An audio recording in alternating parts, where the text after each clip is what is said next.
and all the misdeeds of the prophets are not from the Torah. For example, we do not believe that Lot slept with his daughters. Umar Mujahid. These guys crack me up, man. He says, what about Lot sleeping with two daughters in Genesis 19:28-38? Umar, you know who Lot is in the Bible?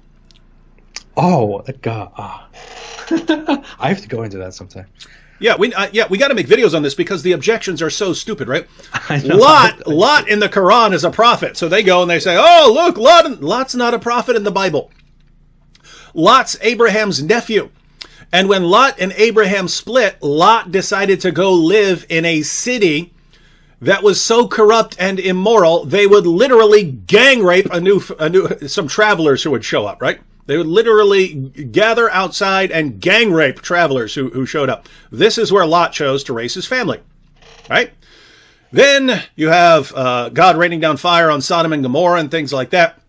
Lot leaves and he ends up in a cave with his daughters. They look around. Guess what? They think the entire world has been destroyed. They think God has destroyed the world and they're what's left, right? His daughters think they need to repopulate the world, right? Because everything's been destroyed. So they know their dad isn't going to do that with them. So they get him drunk and have sex with him. And then they have their children. Those children become two of the main enemies of the Jewish tribe. And the takeaway message is, be careful how you raise your family. Be careful how you raise your family because you're influencing your future generations with the choices you make. Look what Lot did. He decided to go live in one of the most corrupt cities in the entire history of humanity. And look at the impact. He ended up creating generations of enemies of the other descendants of Abraham. That's the takeaway message. You go, it's saying that it's promoting incest. Not saying it promoted incest. The Bible doesn't try to cover up these things. The Bible says all these people, all of them, Abraham, David, they're all sinners in the Bible. In the Bible, these people are human beings. You know who's perfect? God. Human beings, mere human beings, aren't. They do horrible things, right? So in the Bible can say human beings did horrible things. It records them. In Islam, you've got your prophet doing the most horrible things at all, and it justifies all of them, right? So you're sitting there, what about Lot? Answer me something, Omar. Do you believe anyone has ever committed incest? Do you believe anyone has ever committed incest? If someone has committed incest and bad results have come about from it, do you think that should be recorded as a warning to future generations? I do.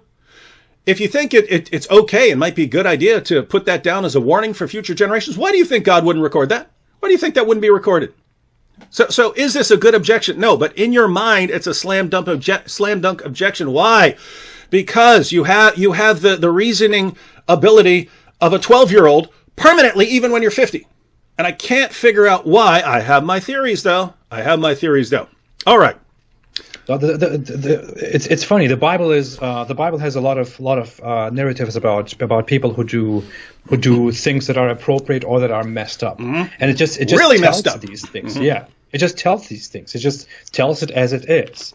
You know, because it happens. The Bible just tells it as it is. The Bible is a collection of vast stories of things that may have happened, and it doesn't say, well, go out and take all of these stories as an example and live your life according to this. No, it just records stories. But there comes Islam, there comes Muhammad, who's this ignorant goat herder in the 7th century in this heavily underdeveloped Arabia, which is like a millennium back.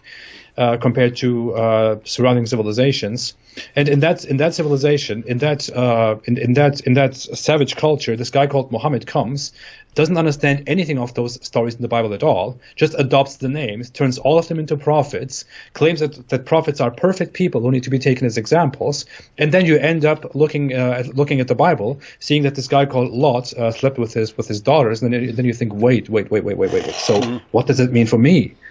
And then you end up believing such a ridiculous comment. I made a video about this called "The Ignorance of Islam and Muslims," about how Islam distorted everything and how, as a Muslim, you are completely ignorant of the Bible and of everything else.